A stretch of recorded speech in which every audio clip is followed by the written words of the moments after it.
Alright, here we go everyone. I am Unstable, joined here by Literalin. We're in the final game of our winners match for Group D of the FX Open Invitational Series. He's going to be STKingKong up against B4Prime. Metropolis is the map. Both these guys tied at 1 apiece. The winner of this map will move into the round of 32 and advance in the tournament. The loser will of course go down to play the winner of Jack G and Yu-Gi-Oh for the final game. But let's get into it, shall we, Literalin? We've got STKingKong up here at the 12 o'clock position as our red Zerg.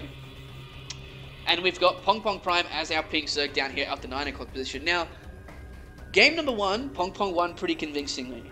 And then game number 2, he made a really frustrating mistake of going for that flanked attack, but he didn't realize there were investors there and got completely shut down and ended up being about 60 supply down. And then King Kong just didn't give away that advantage. And that's one frustrating thing to have happen to you. Do you think he's going to be able to bring it back in advance? Or do you think King Kong's going to ride that momentum and finish things up? I don't really know. You know, if you look at the mechanics, Bung played a very, very strong game 1 and lost game 2 because of one bad decision. You know what I mean? He made like one bad decision in that game, and that pretty much cost him the game. And game 1 he was playing very consistent and made a lot of good decisions. So only one decision made him lose that game. I think Bung has got a good chance of still taking this series because he just showed so strong in game 1, played well in game 2, but with only one mistake being made there, pretty much costing him the game. I feel like he has the better mechanics overall, but just one bad decision made it go boo boo.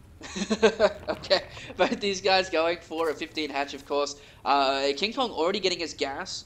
A lot sooner than B4. Oh, not a lot sooner, but about 4 or 5 seconds. I was looking at the minimap and it didn't actually look like B4 had placed his down. There we go. We've got pulls for both players. So identical builds, just King Kong about a second or 2 ahead. And it's always interesting when you see these kind of openings from from 2 players, because then it comes down to purely how they control and their decision making after that. So that's going back to the roots of what ZVZ has been considered all it is. Like it's. I remember a while ago I saw this image of it was like PvP, rock paper, and then an image of 2 people playing rock paper scissors, and then we got TVT and there was a picture of a chessboard, and then there was ZVZ and it was a picture of a knife fight. So, which I thought was actually quite accurate for the time, which is quite interesting. There we go. So both these guys are a good scout, but King Kong needs to be careful with his Overlord here. There we go, he's actually moved it just then. They did increase the movement speed not long ago, but it doesn't mean you can get overconfident by leaving them in the main base too long, otherwise the Queens will kill it.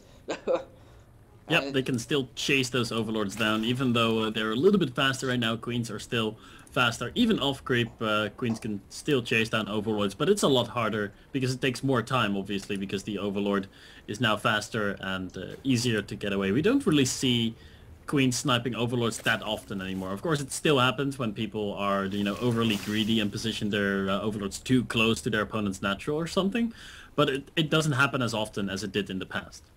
Yeah, exactly. Alrighty, so Baneling Nest on the way for King Kong.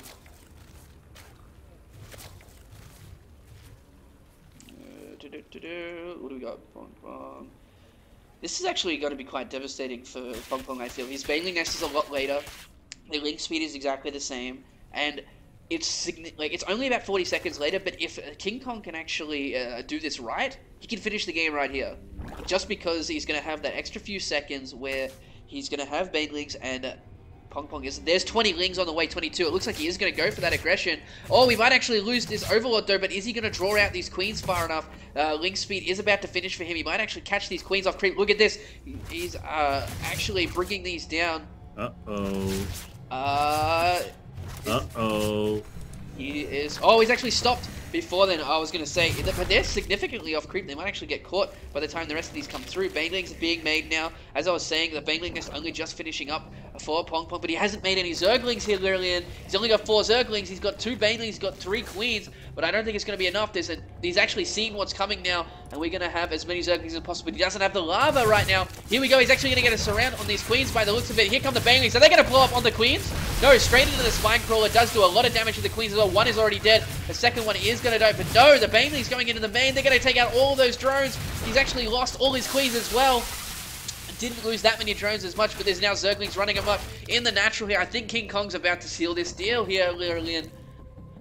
Starting to look better and better for him indeed, but Boom Boom does have a 10 worker lead, so if he can, you know, somehow stabilize, Boom Boom is in, you know, a fantastic position, but of course the production for Boom Boom is very low at the moment. He doesn't have any queens out on the map, so he's only going to be able to produce that many Zerglings and or Banelings. Doesn't have a Spinecrawler finished up either, and here come the reinforcements. I think this might be the nail in the coffin for Boom Boom here, as King Kong streams in here with his Zerglings and Banelings, goes up the ramp, and he will be able to kill so many more drones here in the main base.